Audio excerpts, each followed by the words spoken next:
آج کا یہ مشاعرہ بیان فضا ابن فیضی صاحب کی جو ہے ان کی یاد میں یہ مشاعرے کا انعقاد کیا گیا ہے. یہ وہ عظیم شخصیت ہے، وہ عظیم جو ہے ادیب ہے، نقاد ہے کہ جس کے لیے میرے پاس لفظ نہیں ہے کہ میں طفل مکتب کیا اس قداور شخصیت کے بارے میں کچھ کہوں.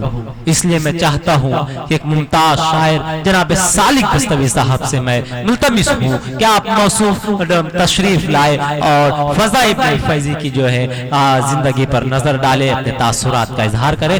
آپ سے گزارش کرتا ہوں کہ آپ محترم سالک بستوی صاحب کا پرزور تعظیم استقبال کریں. السلام علیکم ورحمۃ اللہ وبرکاتہ.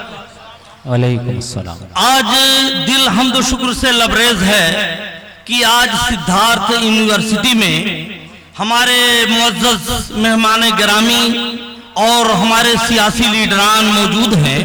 اس موقع پر آج کے اس پروگرام میں میرا موضوع سخن ہے سدھارتھ یونیورسٹی میں اردو کی آمد. جی سدھارتھ یونیورسٹی میں اردو کی آمد.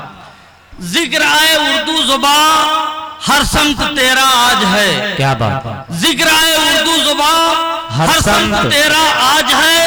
میرے دامن میں چھپی تیری وفا کا لاج ہے. کیا بات. میرے دامن میں چھپی تیری وفا کا لاج ہے. اور اس میں ہے اقبال و غالب کے سخن کی دلکشی. اس میں ہے اقبال و غالب کے سخن کی دلکشی. اس میں ہے افسانے ٹیگور کی لذت چھپی. کیا بات. اور اس میں گاندھی کے تخیل کی جھلک موجود ہے. کیا بات ہے. اس میں گاندھی کے تخیل کی جھلک موجود ہے. بل کلام آزاد کے لب کی چمک موجود ہے. بل کلام آزاد کے لب کی چمک موجود ہے. اور اس میں تو لالو جواہر کی زباں کا بول ہے. کیا بات ہے. اس میں تو لالو جواہر کے زباں کا بول ہے. اس زباں کا بول گویا گوہر انمول ہے. کیا بات. اس زباں کا بول گویا گوہر انمول ہے.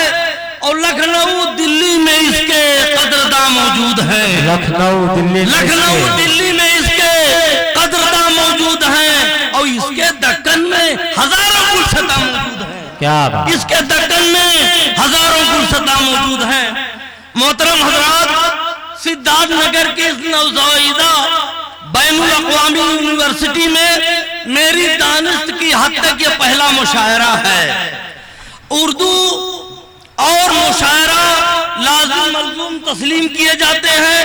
اردو جیسا کہ میں نے شروع کے اشعار کے ذریعہ واضح کیا کہ یہ زبان ایک طرح سے بین الاقوامی زبان کی شکل اختیار کر چکے ہیں. اور اب اس کو بر صغیر کے جغرافیہ میں قید کرنا نہ صرف اس کے ساتھ زیادتی ہے بلکہ اپنی لاعلمی اور بے خبری کی علامت بھی ہے.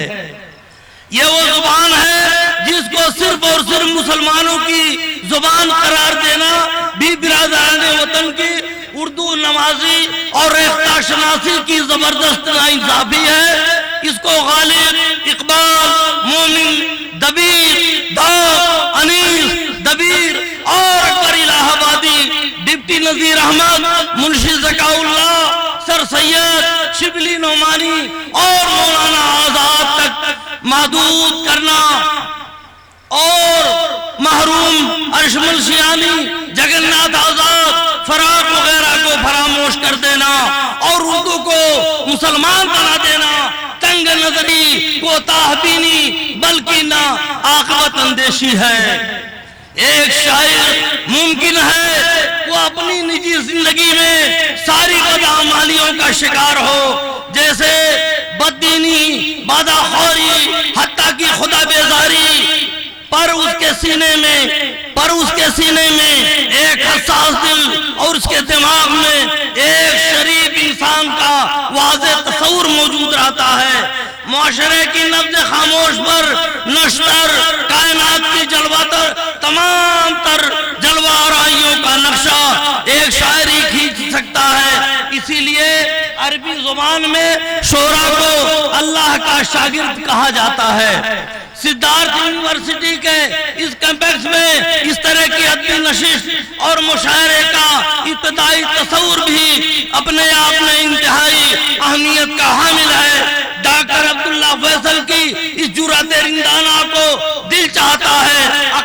کا سلام پیش کروں، نہ جانے کب اور کیسے انہوں نے یہاں ایک مشاعرے کا خواب دیکھا، تعبیر کے لیے اٹھے، رابطے کا سلسلہ شروع ہوا۔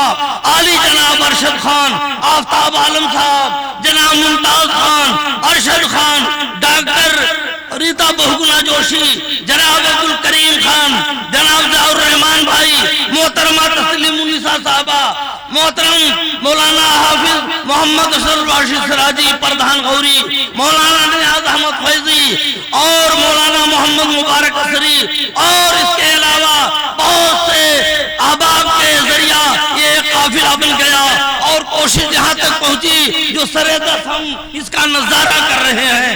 ڈاکٹر عبداللہ فیصل جو ایک فعال کارکن اور ایک حساس علمکار کی حیثیت سے معروف مشہور ہے، اور ان کی قلمی کاوش پر ان کا مجلہ شاہد عدل ہے، اور ان کو گورنر چیف منسٹر ایوارڈ سے سرفراز کرتے ہوئے اعزازی ڈاکٹریٹ کی سند توصیف کی گئی ہے۔ جہاں تک اردو کی ترویج و ترقی کی بات ہے تو اس کے بہت سارے ذرائع ہیں، اخبار، سینما، مشاعرہ، اردو اکیڈمی، مدارس، جامعات، اردو ڈپارٹمنٹ، اردو کی ترقی کے اہم ذرائع ہیں۔ اردو کو سب سے زیادہ رونا اردو والوں پر آتا ہے، جن گھروں میں کبھی کسی زمانے میں اردو بولی اور لکھی جاتی تھی، اردو تہذیب پروان کرتی تھی، انہی خانوادوں سے اردو کا جنازہ نکلتا ہوا دیکھ کر اردو نماز آنکھیں اشکبار ہو جاتی ہیں۔ امریکہ، پیرس، برطانیہ، ایران، جدہ، یہ ممالک تو اردو کے گیسو سوارنے میں بھی لگے ہوئے ہیں، اور اردو اپنے تمام گھر والوں اپنے ہی گھر میں بے خانمہ، قزم پرسی اور بے اعتنائی کا شکار رہے۔ یہ مشاعرہ جس شخصیت کی یاد میں منعقد کیا گیا ہے جناب فضائی ابن فیضی صاحب، یہ انہی کے بارے میں انہی کی حیات پر جو ہے تبصرہ کر رہے تھے، اس لیے میں سمجھتا ہوں کہ اب مشاعرے کا حق ادا ہوا۔ حاضرین گرامی، آئیے اب میں ایک اور